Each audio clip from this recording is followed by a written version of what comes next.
start? Right. That's it.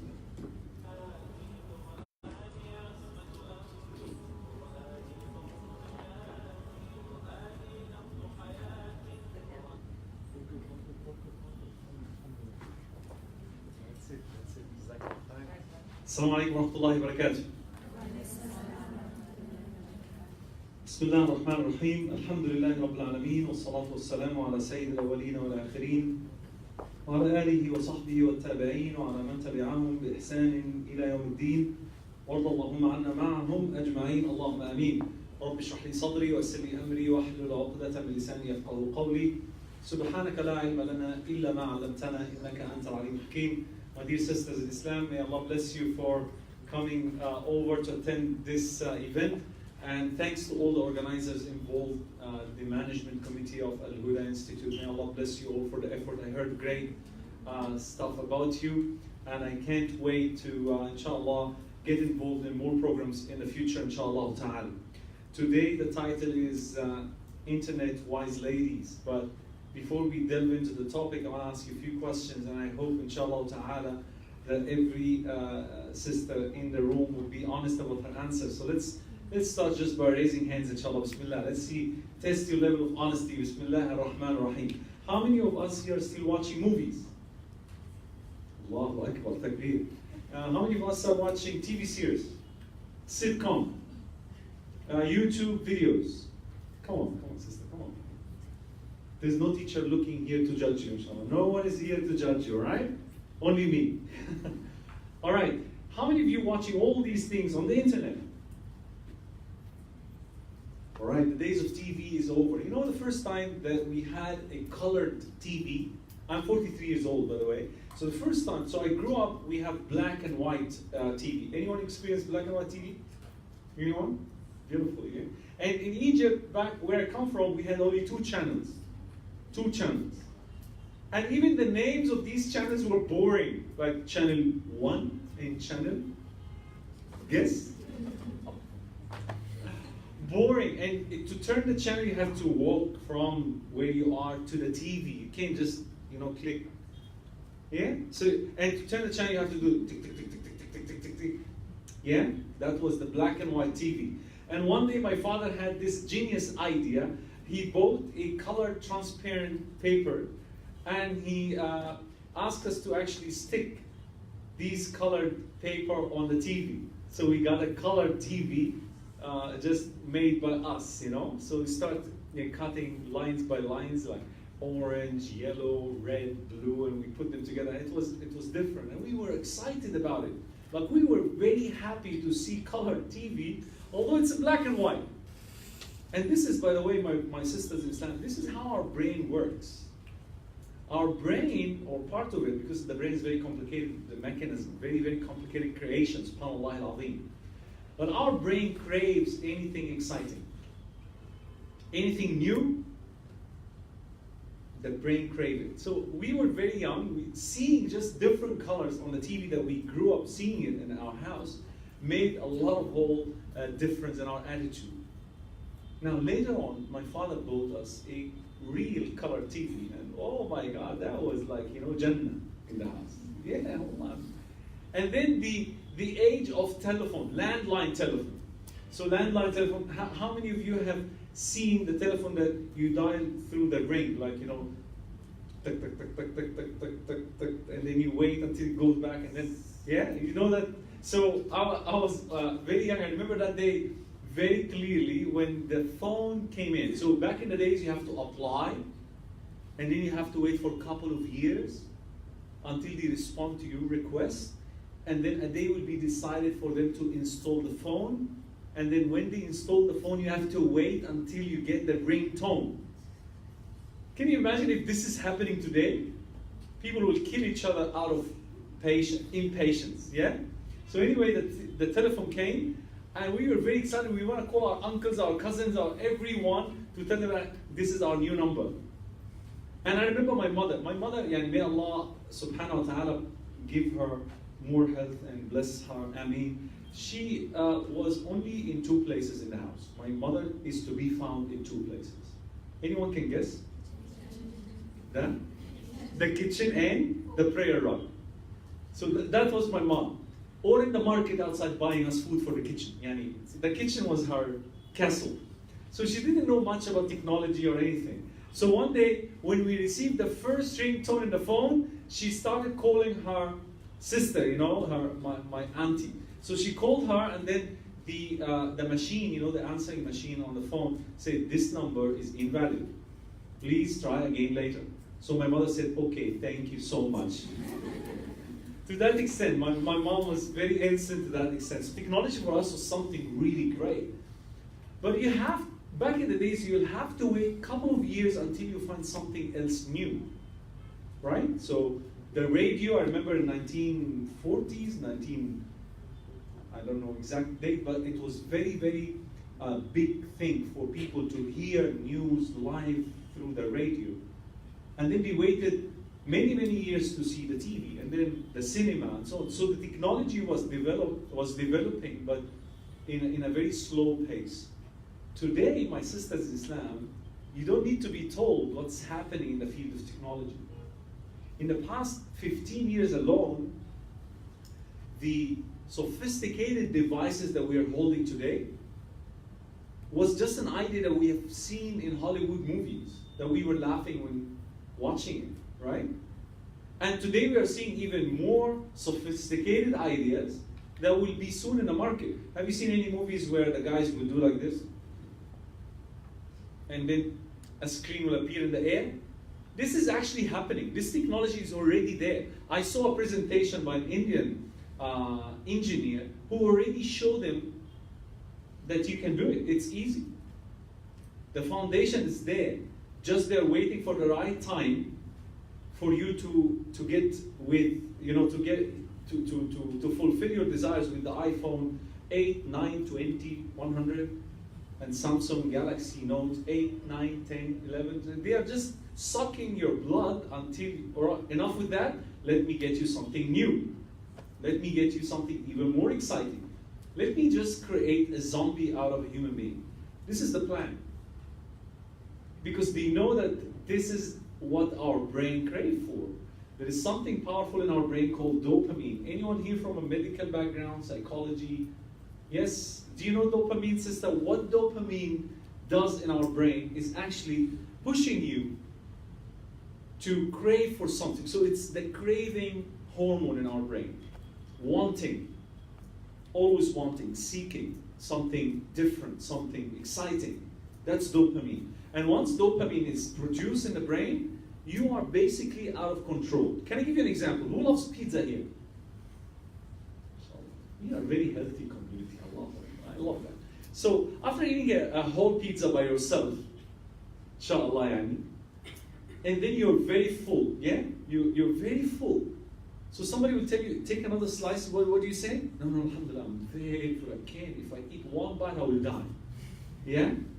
Then 5 minutes later, they give you chocolate cake. What do? Let me get just a spoon, you know? Dessert is different than food. That's the mentality.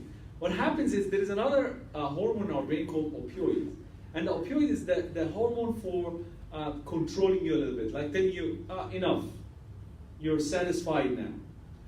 But what we know is that dopamine is much stronger, more stronger than opioid. Which means we seek, we want more than we are satisfied. You got that? That's why the Prophet ﷺ taught us a beautiful teaching that is contentment, or rida.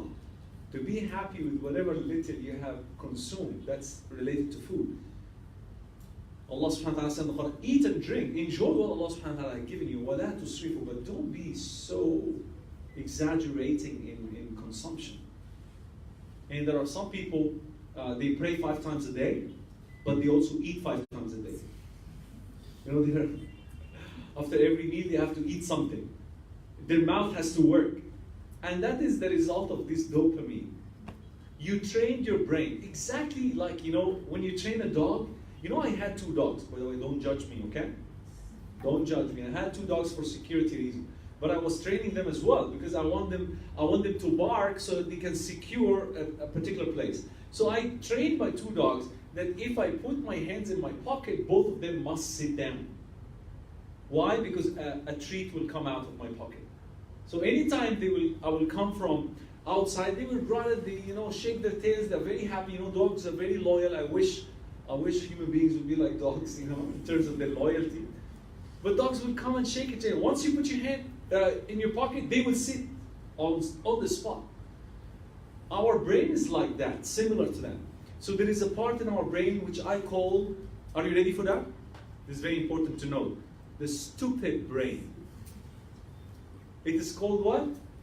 The stupid brain. It does not understand actually anything. It's just like a dog. You train it and it responds to your training. It keeps on reminding you of a habit that you have started. That's why healthy habits are very essential, because your brain will also cooperate with you and assist you to revisit this habit. Do you understand the danger now? The aggressive media that we are experiencing, the aggressive media revolution that we are experiencing today, it's damaging one part in our brain which we call the prefrontal cortex, the frontal lobes in our brain, which is responsible for decision making, responsible for willpower, rationality, to reason between right and wrong. Some media on the internet are very aggressive in nature, very imaginary, things that will never happen in real life. When you keep watching these things, your frontal lobe is damaged, is ruined. That's why sometimes you wanted to do the right thing. You actually know what is right and what's wrong, but you're just glued to your chair because there is a TV series where Ahmed is going to tell Mona, I love you. Oh, and you just can't wait, can't miss that. That's why the door will be, knocking. Someone will be knocking the door, and your mom will be cooking biryani somewhere, and she will tell you, open the door! And you'll be sitting just pushing your sister, and open the door. No, you open the door. No, open the door. Why? Because you can't leave what you've been watching. It's so dramatic. It's so intense. This is where addiction starts, and that's why we have started this amazing campaign called the Aware Campaign, to raise awareness about the dangerous impact of internet, especially inappropriate images that we see not only on the internet, we see in movies, we see in cinemas. If you go to cinemas, we see in every single TV series and every drama production. You will see one single scene at least that's haram. True or false? Raise your hand if you agree. And some Muslims, they say, but brother, we watch very nice, really very nice drama. You can't, it's Korean, it's very, very nice, But you know what, brother? It's when the haram scene comes, I immediately lower the gaze. Exactly like how the Prophet ﷺ teaches, lower the gaze. And then you keep looking, and then, they're still kissing. No, wait, lower the gaze. Look again, A'udhu Billah. See, brother, I'm doing well. So one of my mashayikh taught me, and it was repeated by one of the speakers as well. He taught me about this amazing brownie experiment. So the brownie experiment is that the sheikh cooked a beautiful, delicious brownie, but just before putting it in the oven, he went outside, and please, forgive me for bringing this story up, it's a bit disgusting, but he brought from outside a dog's waste, okay? Dog's poo. And he inserted in the ingredient of the brownie, and he stirred it up, and then he baked it. And when he baked it, now you know what's happening. He baked it, yeah? And he took it out, khalas, it was cooked, ready for consumption. And then he served the people who they know that there is something waste inside there. And he told them, all right, now you can start eating. Sorry, bro, I can't eat that. Why? We saw you, what you did. Yeah, but it's a little bit. It's what? It's just a little bit. Now the question for you sisters, will you eat it? Will you eat it? No way. Why? A little bit. You will never eat it. Same thing. When you watch a movie, though it has a good story, good lesson, exciting, good conversation, you're improving your English. Some people say I'm watching a movie because I want to improve my English. Of all the options in the world, they go to a Hollywood movie to learn the F word, the S word. They want to improve their English. Seriously. Seriously. That's where you wanted to learn English from. So you go to these movies, even the most appropriate movie in the world, you will find one scene like that dog's poop. Will you watch it? Some Muslims say yes. I am here, my sisters in Islam, to address you on this issue. And I wanted to be personal a little bit. Like, I wanted to share with you my personal experience with media back in the days when there was no internet in my world. And before the advancement of internet, just to show you the dangerous impact of media on one's brain, on one's behavior. So, once upon a time, I was a musician. I was a singer. And my passion in life was music and nothing else. You convinced me to become a doctor, to become an engineer, there is no way. Mathematics, a'udhu billah. Science, inna lillahi wa inna ilayhi raji'un. Whatever you talk to me about, I don't have passion for anything other than music, singing, acting, this field. And subhanallah al-azim, I started to sing while I was in school, and actually I started very, very young. And something happened in Egypt that made me move to Hong Kong City. So a dramatic experience I go through in Egypt. I went to Hong Kong, I got married to a Catholic girl, and my family members were like, Catholic, I want to be like Christian, they worship Jesus, you will become a Christian. And who cares? For me, it was like, I don't care, I like the girl, she likes me, that's it. I wasn't even praying. Islam for me was just a culture. It was just my father has a beard, my mother pray all the time. That was it. We fasted Ramadan forcefully, we didn't know the purpose. Nobody taught us. Nobody told us what is the purpose of Salah. I discovered that all on my own. And subhanAllah, it was Allah's plan to plant me in the dark so I could see the light properly. That's what exactly happened. So I went through this life experience for a reason, I believe. So in Hong Kong, my wife was trying to teach me business. That's what she used to do. I'm still doing business until now. I didn't like it. I wanted to do music. So I did something in Hong Kong. I started meeting people, telling them I'm a musician, I'm an Egyptian, I can bring the Arab music into a place. Dreams upon dreams upon dreams. Until I did something, astaghfirullah. I met Canadian girls who I taught Egyptian belly dancing. Inna lillahi wa inna ilayhi raji'un. And we started hitting the market, and I started making a lot of money. But again, after making money, it wasn't my ambition to make money. It was fame that I was after. It was like, the hype of becoming famous and so on. So I asked around, who is the most popular singer in Hong Kong? They said a man by the name of Leslie Chung. He was called the Asian biggest superstar.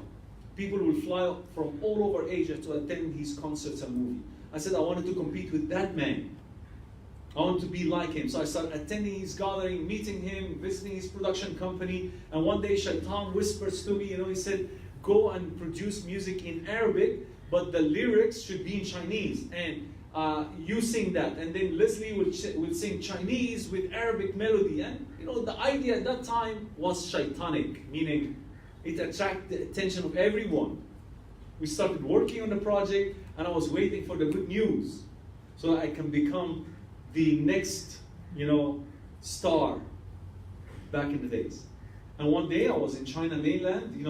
My wife's business was in China, but my work was in Hong Kong, so it's like a matter of 1 hour away. So I was in China sitting on the couch, my wife next to me, and all of a sudden a reporter appeared on the TV saying, Leslie Chung, the superstar, the Asian biggest superstar, had committed suicide and jumps off to his death from the Mandarin Hotel, one of the tallest buildings in Hong Kong. And he left one word behind. What was that word? Anyone can guess? One word, a suicidal note in his hotel room. Anyone can guess? Depression. Thank you, sister. Have you watched the video? Depression was the word. Depression. And I was asking myself, why in the world someone that famous and very, very rich person would commit suicide because of depression. Couldn't money and fame provide him with anything other than depression? SubhanAllah.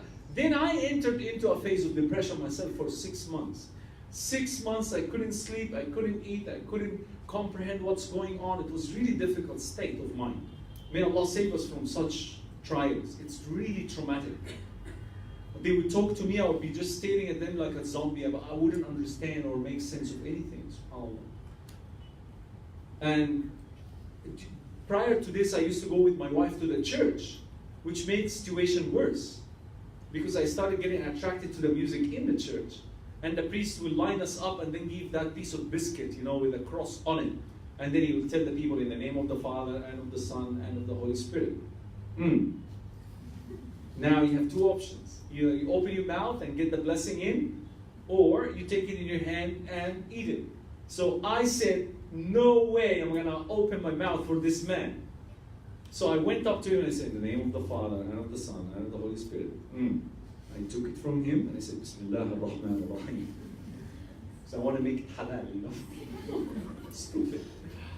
I was so stupid. Inna lillahi wa inna ilaihi. But anyway, one day I woke up, I said, I want to pray. I was like missing something. But I remember this, my father, may Allah have mercy on him, he used to take us when we were young, playing the streets, pushing us literally in the masjid, and telling the brothers in the masjid, please teach him how to pray.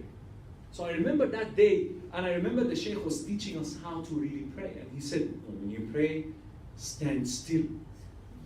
He was very sharp, but actually that's the way. If you want to really experience the sweetness of Salah, it's in your stillness. Sometimes you find people, Allahu Akbar.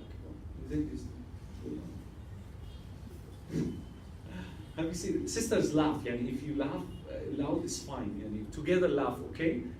I feel like sisters are holding the laughs. Feel free, inshallah. It's not haram to laugh.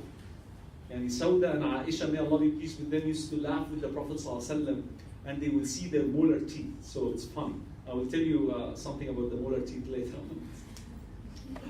Oh my God, Wallahi, we have experienced a lot of things that now we are teaching because it is essential for us to know. Otherwise we become depressed people, But anyway, where was? What I was saying? Praying, yes, thank you. Jazakallah khair. I like those who are awake. Are you awake? The rest is awake? Talk to me, please, sisters. Talk to me. Yes. Alhamdulillah, they are alive. So I said I wanted to pray. So, yes, the Shaykh was saying, stand still. Don't move too much. They used to describe the Prophet ﷺ like a pillar in the masjid. When they see him in the dark, praying late at night in the masjid, they would think that this is a pillar in the masjid. Can you see how he used to stand still and focus? Look at the place of prostration. Look there and focus there. There are some people also, they have this misconception that when you pray, close your eyes. Alhamdulillah. It's not a song, sisters. Wake up. Look. This is the way to pray. It's not about, closing your eyes that will bring focus. Why these things are coming into our lives? Because of singers. Singers, when they sing, what do? Oh, I love you, I love you too, I love you three, I love you. Yeah? They close their eyes. So we imitate them in our salah and our acts of worship. Inna lillahi wa inna ilaihi. So he told me, focus and imagine Jannah on your right, hellfire on your left. And who's at the back? The angel of death, coming to take your soul away. How will you pray if that's the condition? If your condition is like this, standing still, terribly focused on one spot, looking forward to Jannah, seeking refuge from hellfire, and it is your last prayer because the angel of death is at the back. So after I say Allahu Akbar on that night, I say Allahu Akbar. I wanted to pray, so let's pray, I said. And then as soon as I said Alhamdulillahi Rabbil Alameen, I remember that I didn't have wudu. And I started now struggling. Shall I leave the salah and go make wudu? Or shall I continue? Because I was in the mood, I said I will continue. Alhamdulillahi Rabbil Alameen, Ar-Rahman Ar-Rahim, Maliki Yawmiddin, I guess. Because I was not praying for 29 years. No prayers. So I was trying to recall what I was memorizing when I was young. it was nice experience, but it was terrifying at the end. So when I finished, I said, Assalamu alaikum wa rahmatullah. My wife was at the back, watching me all the time. And you know, our sisters, when they sleep at home, they don't put the hijab on. So sometimes when they wake up in the night, their hair is like traveling everywhere in a manner that sometimes... So my wife was like African mad hair kind of, and she's standing, like, the sisters when they get angry, like they show really power. And I was praying, I was in the mood, I told you. So I saw my wife standing behind, like, what you doing? Kissing the floor? I said, no, I'm praying. What kind of prayer is that? You left me 6 months because I moved, I left the room, I slept in another room because every time I would try to sleep, I would jump off the bed, with my heart would be pumping too fast and I would hear it in my toes. That was my condition. Every time I tried to go to a sleep, I would jump off the bed. I didn't know what it was, but this was my condition. 6 whole months. Terrible. But when I pray, my wife saw me, then she started asking me about the salah.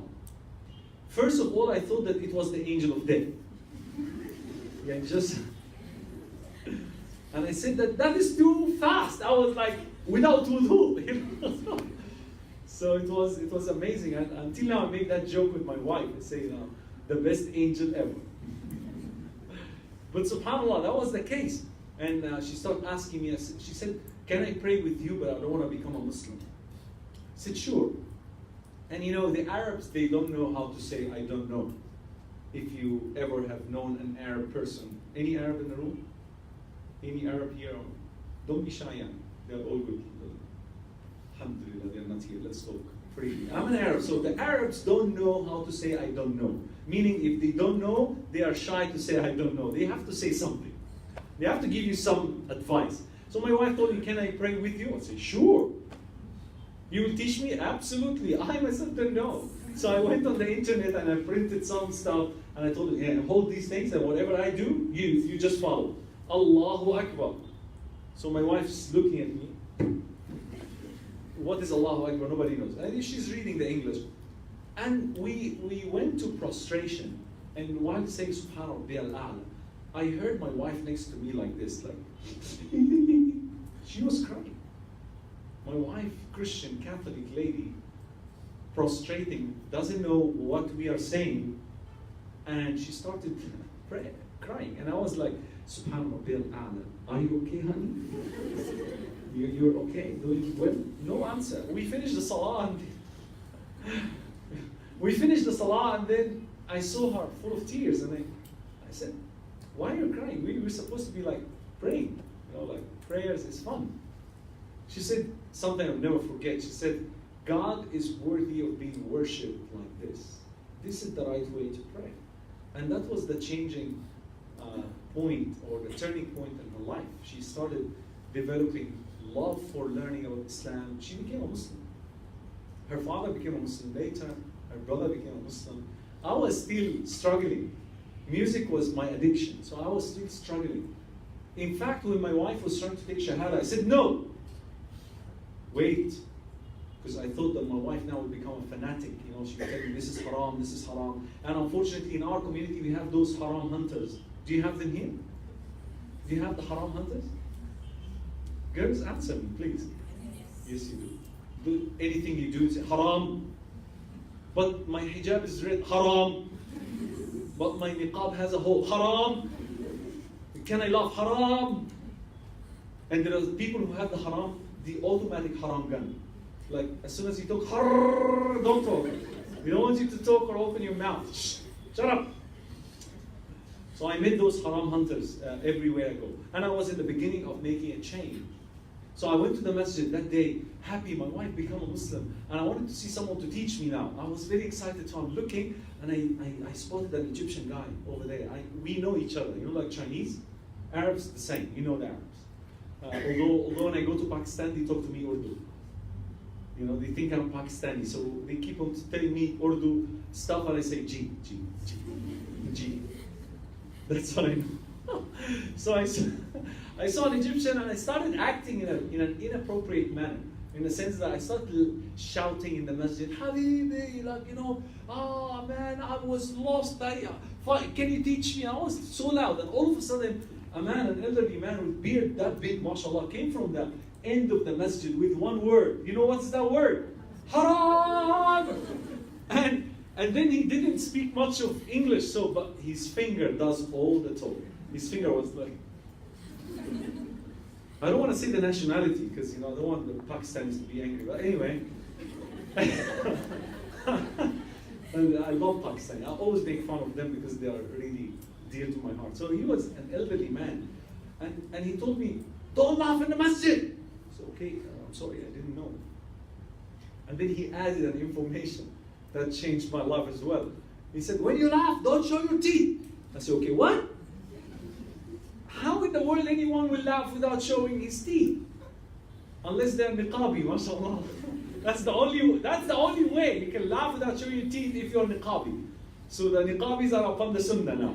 You see? So I was like confused, but I was so sincere in the sense that I really wanted to please Allah. So I went home and I said, okay, no problem. If that's what Allah wants, I'm for it. So I looked at the mirror. Let's do it. Let's practice how to laugh without showing my teeth. In 3, 2, I started relaxing my jaw. Okay. It didn't work. You try it. It didn't work. It does not work. You have to show some teeth. So I became again depressed. I like to laugh. I like to have some fun. So I went to another sheikh and I told him, "Sheikh, listen." And prior to going to that sheikh, I went to a birthday. It was not a birthday. There was a friend of mine, his wife delivered a baby, and I went there. And my wife was with me. And I was left with the baby alone at some point. And I was playing with the baby. And the baby started laughing very loud. And his throat, I can see his throat. And I looked at the baby and I said, "Haram!" Can you imagine that natural laugh? Allah had blessed that baby with laughter. Why would I not laugh without showing my teeth? I mean, be proud of your teeth, sister, when you laugh. Be proud of them, even if you have braces or anything.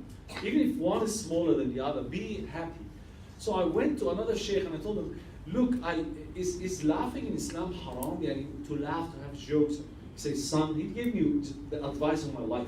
He said, "Go and study the lifestyle of the Prophet Muhammad sallallahu alaihi wasallam." And his life truly changed my life. Because I saw the Prophet sallallahu alaihi wasallam used to make jokes. He used to laugh with his wife.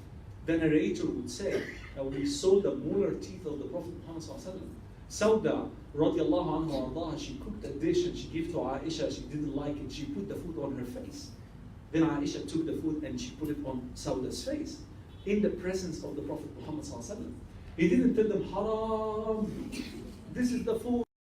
Oh, how could you treat the food like this?" Of course, this is not an invitation. Now you go home and take the biryani and stuff.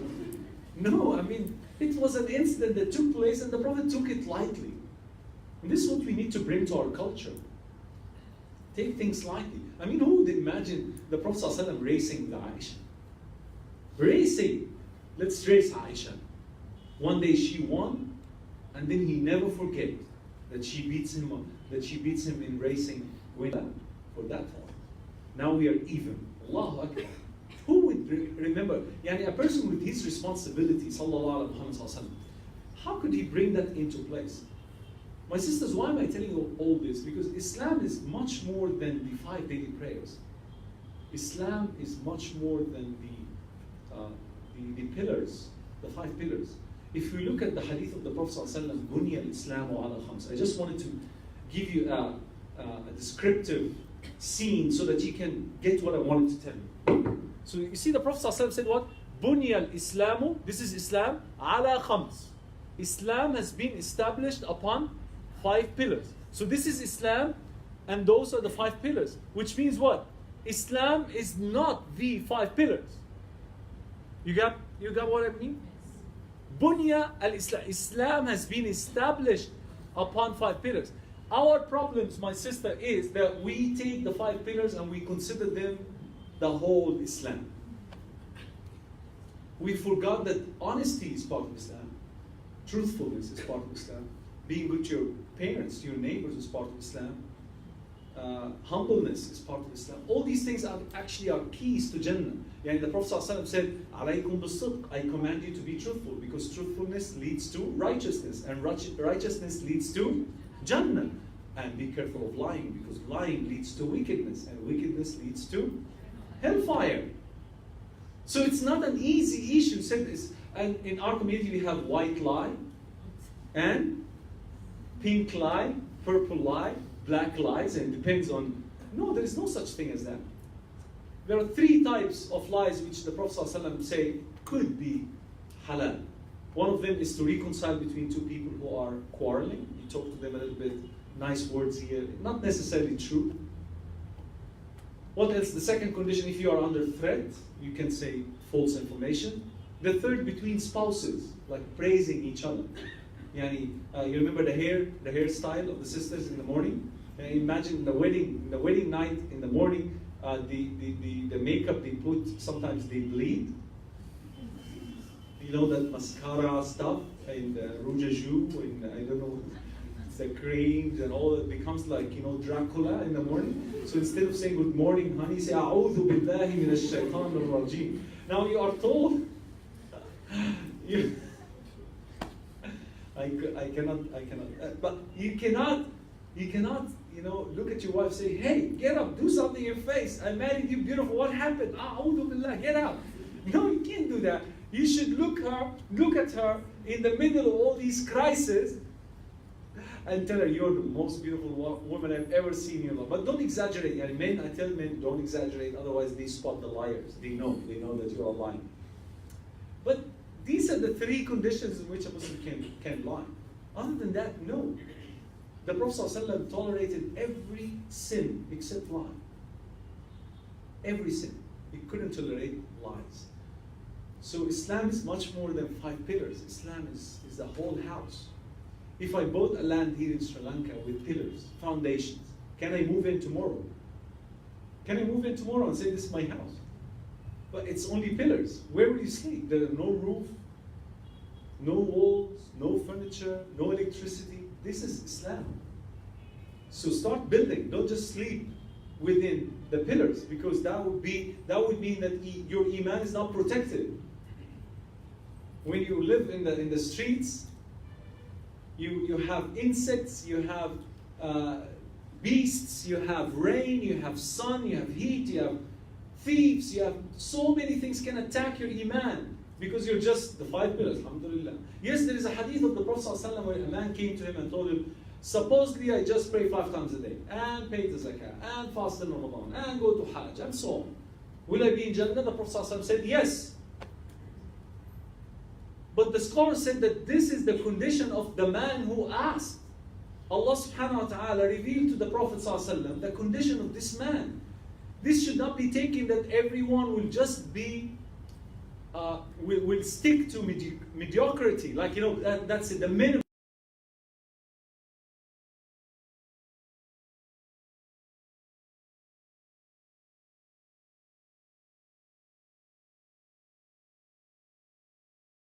Of your existence.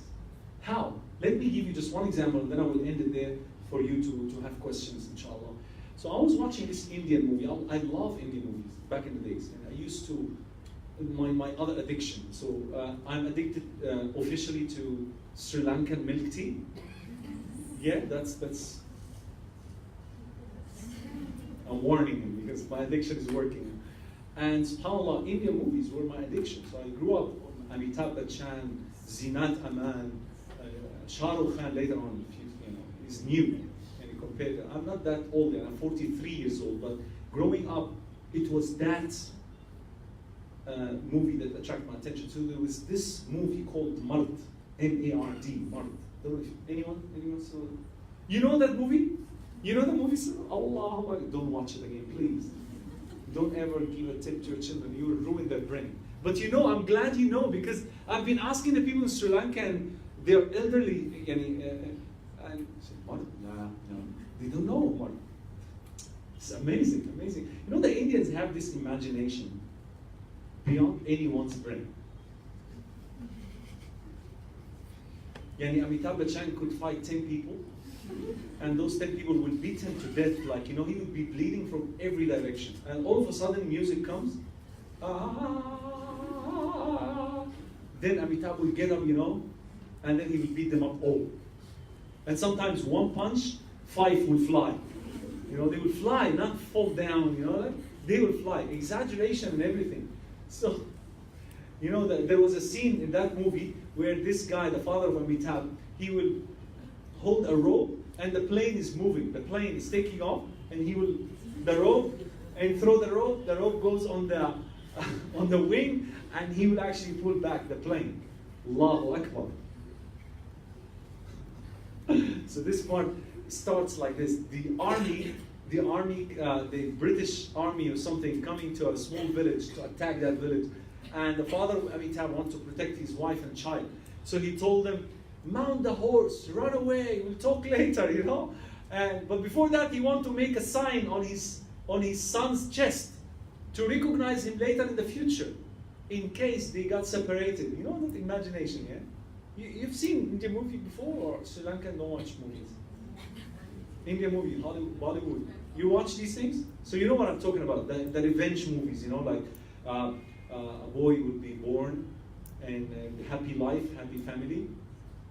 And then all of a sudden, people will enter that house, start beating the father and raping the mother. And the boys will run into like a cabinet or a drawer. And from that small hole, the little boy will be looking outside what's happening. And he can see 5, 6 people beating up the dad, raping the mom. And that boy will start looking at the facial expression of the people and start seeing like tattoo on one's arm, an eye has a knife here, and he will recognize all the faces, and then 30 years later he will kill them. This is 99%, I think, of the Indian movies that I watched in the past were about revenge. Something happened to you in the past, and then you revenge when you grow up. And then in between, dancing and music every 15 minutes. But anyway, back to Mar. So he wanted to make a sign to recognize his son. He took a knife. And he started writing the name of his son on his chest. An infant, just newly born. And the blood was coming out. And the baby was crying, and he's writing Mart. And the music in the background, amazing. There was this old lady. They always bring her in these movies, to make my mother cry. This lady will come as soon this dramatic scene, and the lady will come from far. And just start crying and make my mom cry, and everybody cry. Dramatic scene. The next day I went to the bathroom. I was not Wael Ibrahim anymore. I was Amitabh Bachchan. No way you can convince me that I'm not Amitabh. And I went and I took the razor of my father and I looked in the mirror, and the music started working in my brain, and I wrote on my chest, Mart, in Arabic. And I went back to bed to sleep. This is the impact of imaginary media on your brain systems. The type of things you watch, it acts on your brain exactly like drugs. You watch a scene where people love each other. How many of you have watched a movie where there is a boy had fallen in love with a girl?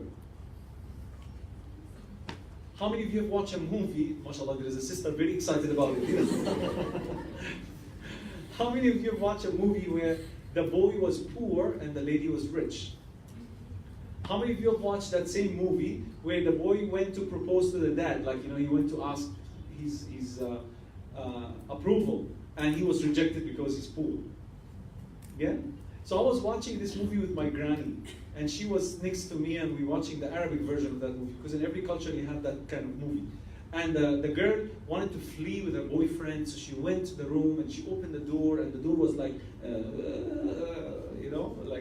and the father was sleeping inside. She opened the cupboard, she stole the car key, and all of a sudden the father started turning his sides as if he's disturbed, and out of a sudden, my grandma raised up her hand. Ya Allah, don't let the father wake up, please. She was praying for the haram to happen, And I was like, Nanny, you should teach me something better than this, But this is what happened. We watch these movies, they make us feel they make us like feel sympathy for the wrong. How many movies we've watched where the thieves were actually celebrated as heroes? How many times we watch people robbing a bank and getting away with their crimes? And we start liking those kind of movies and those kind of style, and then people start imitating them in their dress, in their way, how they talk, how they walk, and so on. I have students in the Australian Islamic College where they work, where they sometimes work like this. And I see them from far, and I come to them and say, "Assalamu alaikum, brother." I say, "Yes, sir." "Yeah."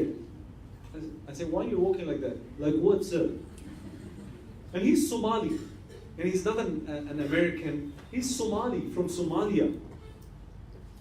Or he's a Lebanese. Why is he acting like this? Too much movie, too much, American Hollywood movie. You watch a sister chatting all the way with brother Ahmed. Why are you chatting with him, sister? Because he's teaching me my religion. Sister, of all the sisters in the world, you could not find a sister to teach your religion. You went to brother Ahmed. Yes, but because brother Ahmed is different. He's cute. Inna lillahi wa inna. Wallahi, sisters, I'm telling you the truth. Wallahi, I'm a counselor. That's what I do. I get paid for it sometimes. People will come and talk to me. And this is something that causes divorce in our houses, where a sister will get in touch with a brother just because he's teaching the deen, doesn't give you a right to chat with him privately. You see the media? You'll have to be very, very careful. I know of a friend of mine who was with us in Dawah in Hong Kong. And one day we were in the street doing Dawah, and a sister embraced Islam in front of everyone. She took Shahada, we gave her Quran, we gave her leaflets, we told her that we have classes every Sunday, you're welcome, and so on. And we never seen her again. 2 years later, this friend of mine came and he said, "I have a problem." "What is it?" "Do you remember 2 years back there's a girl who embraced Islam?" I said, "I remember 2 years ago, hundreds of people, alhamdulillah, embraced Islam." He said, No, we were in the street, we give that. I said, "I don't remember the girl." He said, "Anyway, this girl, I gave her my contact in case she needed help." Why would you do that? We have a strict policy in our center that sisters will be dealt with by another sister. Why would you do that? He said, "No, I thought that she was, very, very innocent, and she don't know much, and she don't know anybody. She's new. So I thought to help her." I said, "Tell me more." So I started becoming quiet. He said, she took my number. She called me late at night that day. She said that she is very happy and she feels grateful that you came into her life to guide her to the true path. And I offered my help to teach her how to pray. Okay. And how did you teach her how to pray? Did you take her to the masjid? He said, "No, I asked her to come to the center on the weekdays." "Weekdays we are closed." "Yeah, I know, but it's quiet, because weekend we have classes, many people come, so it's not really feasible." "All right, tell me more." So she came to the center for like a couple of months, and I teach her prayer perfectly. Couple of months. Yes, and then she went back to her country because her contract has ended. Okay, alhamdulillah. Then we started talking through Skype, to teach her tajweed. Teach her what, brother? Tajweed. Of all the sciences in Islam, you're teaching a newly revert Muslim tajweed. So how do you teach her tajweed? So I'm a visual person. I start imagining how was he teaching tajweed on Skype. So I'm imagining him telling her in the webcam, "Okay, come closer. This is how you pronounce mean. Mean. Or saw, no, saw. Can you imagine? Shaitan works miracles. I'm telling you, Shaitan works miracles when it comes to sin. So he will come from your left, from your right, from between your hands, from behind, from all directions to mislead you. And this is exactly what happened. So they started feeling for each other, loving each other, flying from one country to another to see her, coming back in 3 months' time, receiving the news, "I'm pregnant," having a child. Now he came to me telling me, "Brother, I have a problem." So be careful, sisters. The media could ruin your future if you don't use it wisely. If you don't have an intention to go on Facebook to do something productive, don't go. You don't have to check Brother Ahmed's profile pictures. Now what's the point? What's the point? Unless you put a post that will benefit your sisters in Islam, even your brothers in Islam, you post something beneficial. Don't ruin your future. Don't ruin your marriage if you're married. Because the internet now, it has a lot of options, a lot of options. Anything you think of, it's there.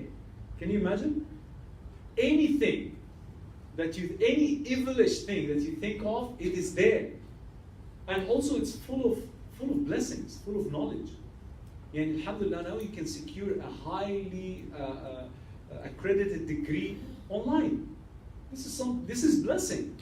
Instead of traveling and go, today they were asking, can a sister fly and travel to another country to pursue her degree? I said, yes, she may, if it is necessary, but why would she do that? Now you can do it at home.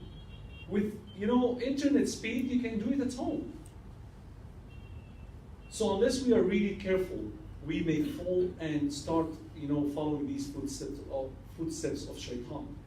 We watch a movie where a man is singing to a woman. The woman will be watching, because our sisters are very emotional, yeah? Girls are emotional by nature, more emotional than men. Men, they love food and football. Yeah, let me give you that secret. Food, give them food, biryani, tea, and football. They are happy. Cricket here, yeah? Cricket. Right, sister saying, yeah. So you watch a movie where Ahmed is having a guitar, coming under the balcony, singing to the sister, I believe I can fly, I believe I can touch the sky, as if he's a jinn, and the sister say, how I wish my Ahmed would be like that. Right? And when you see Sheikh Ahmed coming, don't even smile, then you start comparing him to the actor that you've seen. Worse, even, there are now certain types of media that is very, very explicit in nature. And the content can be addictive. And today they said 70% of males and 30% of females, they are addicted to internet filthy imagery. And the danger is that sisters in particular, they could act out their fantasy faster than men as soon as she have the opportunity. That's why we came to Sri Lanka to train some educators, teachers, counselors, coaches, mothers, parents in general, on how to protect their children, protect their loved ones, protect their husbands.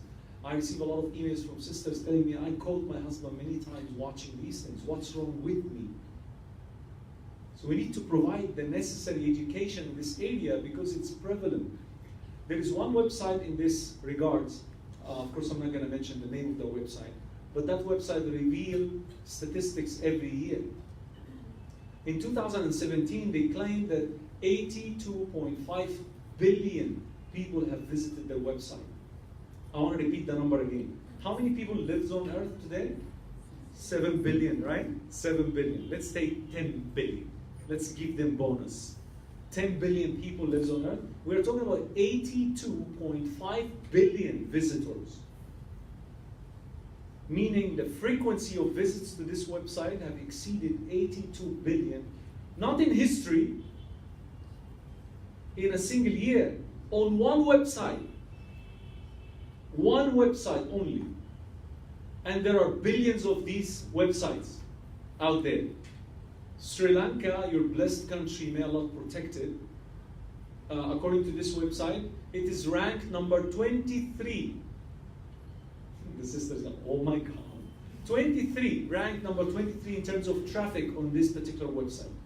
So after the UK, India, Japan, Netherlands, and so on, and Australia, even number 8. So top 20 country? No. Sri Lanka is not the top 20 country. Top 23 countries. So it's getting there. And we have here 20 million people, right? About 20 million people, population of Sri Lanka. So we cannot fool ourselves and say Muslims are not included. True? In this epidemic. According to latest stats as well, 1 in 10 user of an explicit sexual content online is under the age of 10.